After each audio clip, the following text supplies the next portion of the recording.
Hi, I'm Lori Reynolds and I'm here today with Zephyr. I want to teach you how to teach your dog to lie down.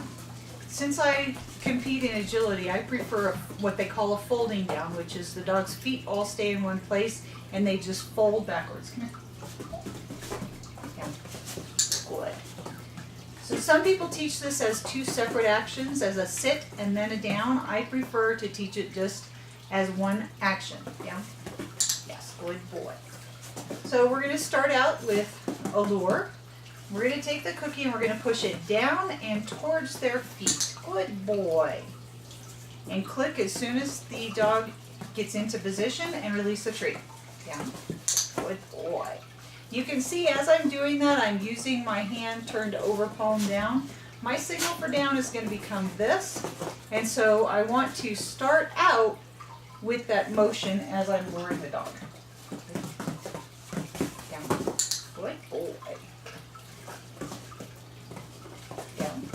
Good boy. Once they're consistently doing it with a lure, you can add the verbal cue. Down.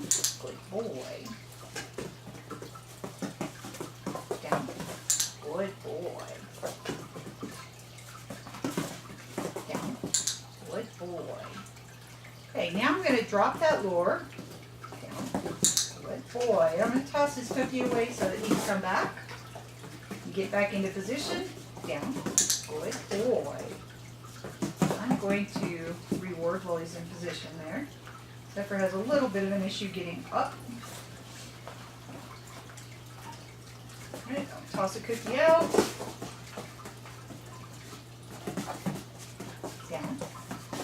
Good. Give him a cookie. And I'm going to tell him to go ahead and get out.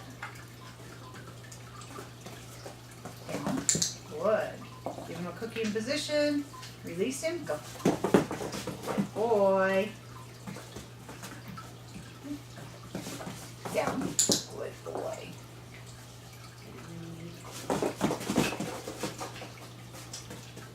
Once you have this on pretty good, under pretty good control, once they understand it fairly well, you should be able to use just the verbal cue or just the hand signal. Good boy. Ready? Down. Good. So this time when he comes back, I'll give him just the hand signal.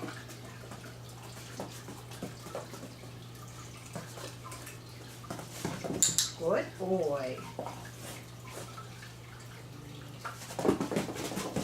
And this time we'll try just the verbal. Down. Good boy. Go. Good job. So those are the basic steps. We'll recap this real quick. First one is to take that cookie and push it down towards his chest from the ground. The second step is to incorporate that hand signal and the verbal. The next step is to get rid of the cookie. Oh, that's a good boy. And then the fourth one is to test it out and see if you can do it on either the verbal or the hand signal. Yeah. Yes, good boy. Go. Now I'm going to try just the hand signal. Yeah. Yes, good boy. Good job. A couple of problems you might run into. The dog that continues to back up, so as I'm pushing the cookie, instead of actually lying down, he just backs up. You're holding the cookie too high usually, so bring it down and towards the front of him. You also may get a dog that sits and then goes down. That usually means that I'm holding that cookie up too high to start. So if you get this sit first and then down, I usually have that cookie up too high in my hand. So try pushing it directly down and towards his chest. Good boy. And that's it.